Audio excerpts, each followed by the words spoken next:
Good morning, student. Today we will discuss the topic energy stored in the capacitor. So,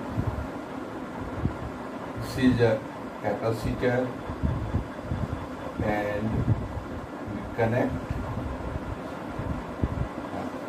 a cell, charge the capacitor. When the switch is off, there is no charge on the capacitor. When we close the switch, then this positive plate of the battery charge this plate positively. Okay? Let this charge is Q. At any instant, this charge is Q. जब हमने इसको on किया, करने से पहले कोई charge नहीं था. जैसे ही हमने इसको ऑन किया स्विच को, तो इस पर चार्ज एक्यूमुलेट होना स्टार्ट हो जाएगा. मान लो कि किसी इंस्टेंट में इस पर चार्ज कितना है, Q. तो अब अगर एडिशनल चार्ज और अगर ये दे रहा है, तो ये पॉजिटिव चार्ज जो सप्लाई करेगा सेल, वो इस पॉजिटिव प्लेट से रिपेल होगा. तो सेल इजीली इसको चार्ज नहीं कर पाएगा. Cell has to do some work against the repulsive force by the plate. This work done by the cell to store the charge on the capacitor is called electrostatic energy of the capacitor. So, energy of the stored in the capacitor, a certain amount of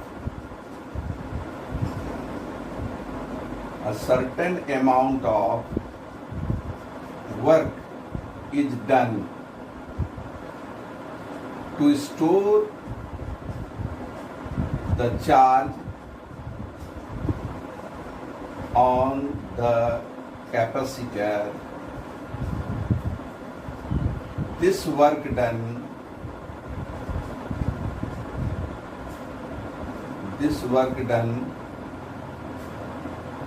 is stored as electrostatic energy. समझ में आया? फिर से समझ लीजिए. अगर capacitor initially uncharged है, जैसे ही हम चार्ज करेंगे ये प्लेट पॉजिटिव होगा, और यह सेल अगर इसमें और चार्ज देना चाहेगा, इसको और ज़्यादा चार्ज देना चाहेगा, तो cell certain amount of work करेगा अगेंस्ट द रिपल्सिव फोर्स, क्योंकि ये पॉजिटिव चार्ज सप्लाई कर रहा है और ऑलरेडी प्लेट पॉजिटिवली चार्ज हो चुका है. तो उस दोनों पॉजिटिव चार्ज एक दूसरे को रिपेल करेगा. इसीलिए सेल को सर्टेन वर्क करना पड़ेगा to store the charge on the capacitor.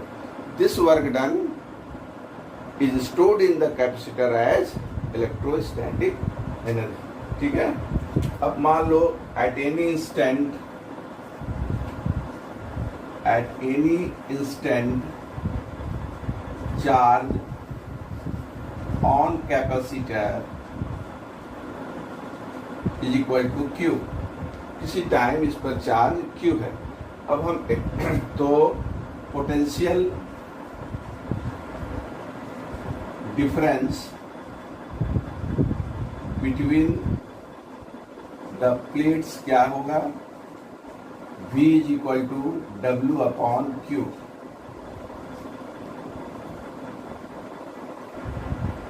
और V is equal to Q is equal to CV, तो V is equal to Q upon C.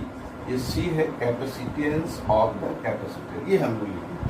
Potential difference between the plates क्या होगा? V is equal to Q upon C. क्योंकि already इस पर किसी instant में Q charge है, at that time potential difference is Q upon C. अब हम लोग एडिशनल चार्ज इस पर दें तो कितना वर्क करना होगा बाय द सेल।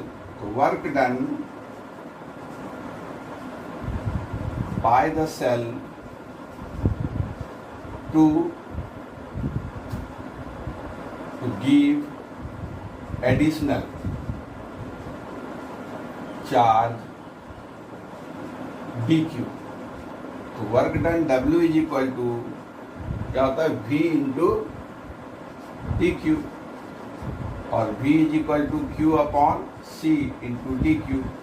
ये एडिशनल, ये dW small amount of work done होगा क्योंकि स्मॉल चार्ज दिया। अब total work done,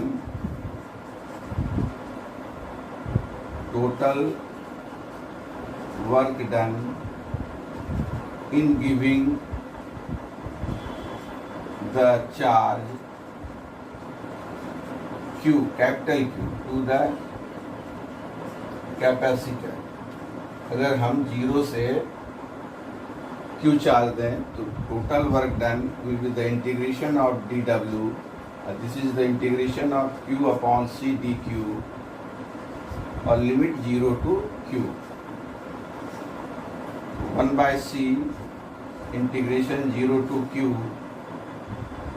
Q dQ, and this is equal to 1 by C Q square by 2, 0 to Q, and work done W is equal to 1 by C, यहाँ 1 by 2 Q square upon C। This is the total work done in giving the capital Q charge to the capacitor। अब ये formula में हम लोग 3 form में इसको लिख सकते हैं। Q एलिमिनेट कर सकते हैं, C एलिमिनेट कर सकते हैं। ये फार्मूला जैसे Q is equal to C V, अगर हम Q को एलिमिनेट करें तो W is equal to half Q square means C square V square upon C cancel हो गया, this is equal to half C V square. यही work done in terms of C and V है, इसमें work done in terms of Q and C है। अगर हम C को eliminate करें from this formula, C is equal to Q upon V, then also W is equal to half Q square upon C is equal to Q upon V, Q upon V, this is equal to half Q V। ये भी in terms of Q V formula. तो different terms में हम लोग eliminate करके from this formula we can get the work done in terms of CV, in terms of QV and in terms of QC। Okay, now the energy stored in series and parallel combination।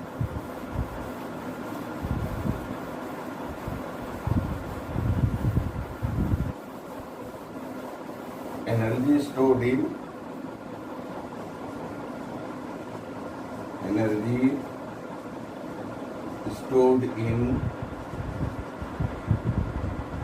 Series combination. Series combination में क्या constant रहता है? Series combination में charge constant रहता है। तो हम formula लिखेंगे वर्क डन और energy store, this is equal to half Q square upon C। ठीक है, अब half Q square into 1 by C। In series combination 1 by C is equal to 1 by C1 plus 1 by C2 plus 1 by C3 and so on. Therefore half Q square upon C1 plus half Q square upon C2 plus half Q square upon C3 and so on. This is equal to energy stored in one capacitor is U2 is U3 and so on. इसका मतलब इन series combination the total energy stored will be the sum of energy stored in the individual capacitors. अब in parallel combination क्या होगा?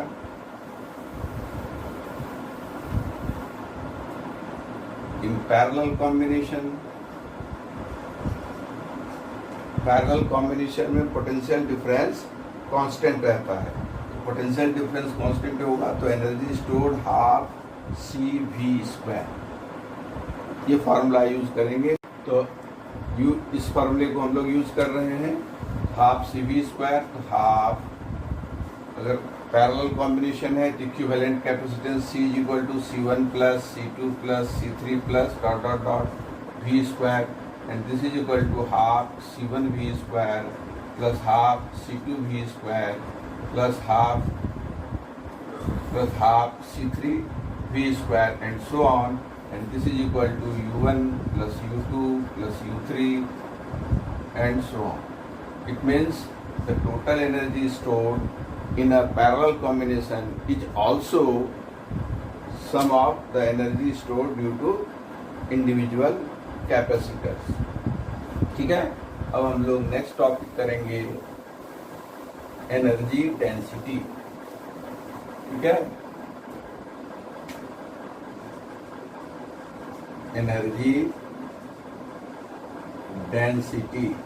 Energy density क्या होता है? Energy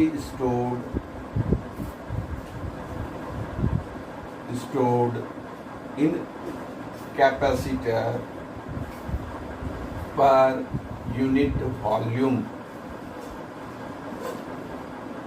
मान लो ये कैपेसिटर है, ये पॉजिटिव प्लेट है, नेगेटिव प्लेट है और इसके बीच का सेपरेशन D है end plate area is A।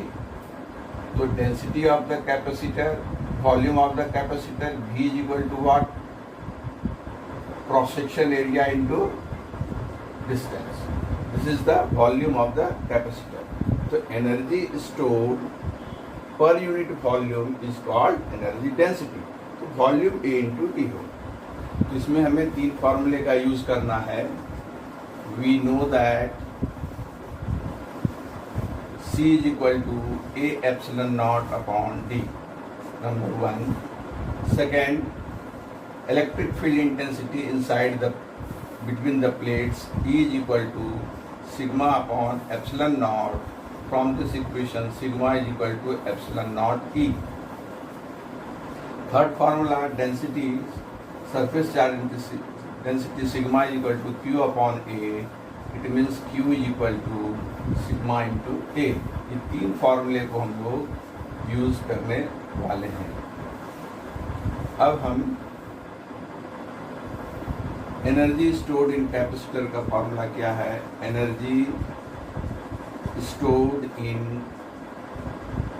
Capacitor U is equal to half Q²/C। ठीक है, अब हम वैल्यू पुट करेंगे Q² half σ²A² and C की वैल्यू हम लोग पुट करेंगे A∈0/D। सिग्मा की वैल्यू पुट करेंगे ε0 × E, half ε0² E²। This is the value for epsilon। A² D/A∈0।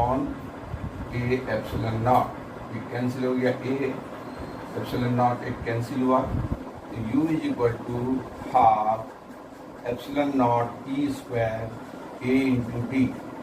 This A × D is called volume। तो now energy density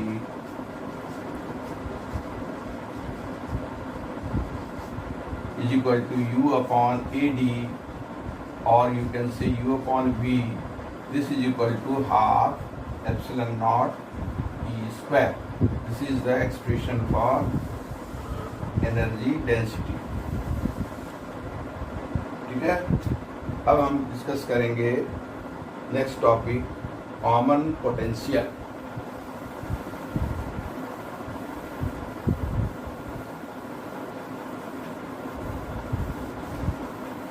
है, common potential. मान लो तो एक ये कंडक्टर है, this is the another conductor, capacity of this conductor is C1, capacity of this conductor is C2, charge on this conductor is positively charge है ये, charge on this conductor is Q1, charge on this conductor is Q2,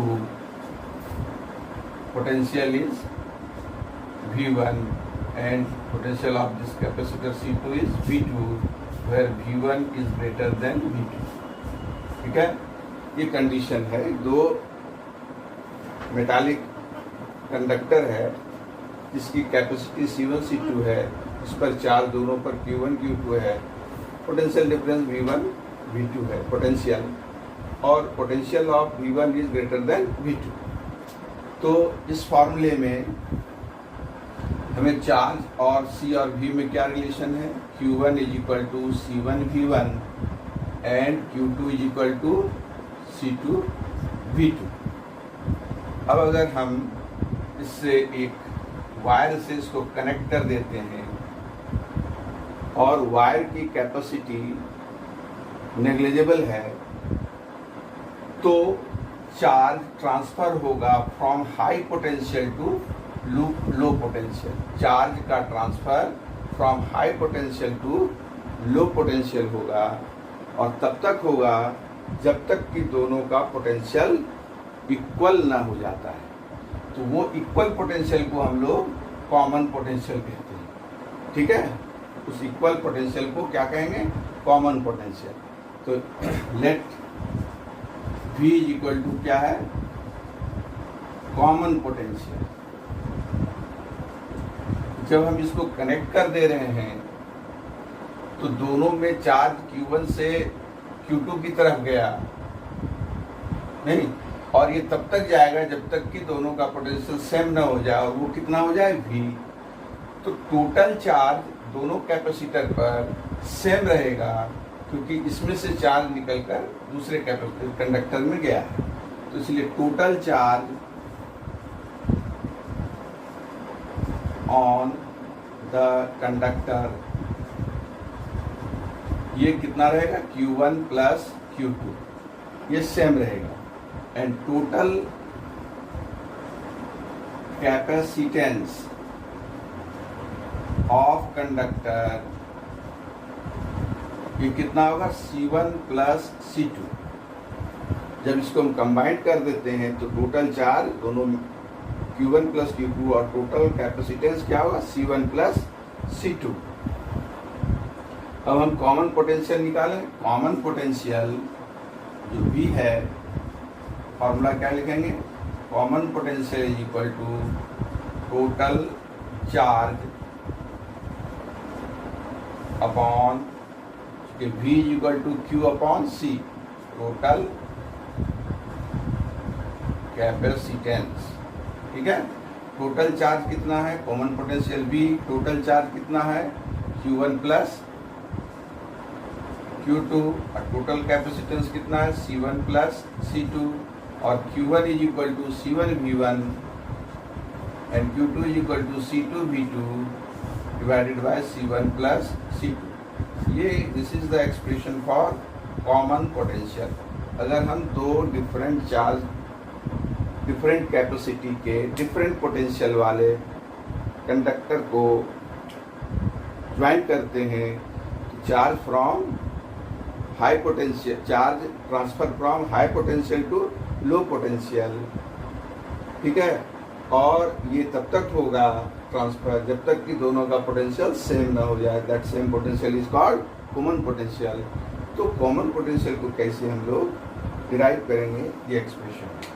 ठीक है, okay, thank you.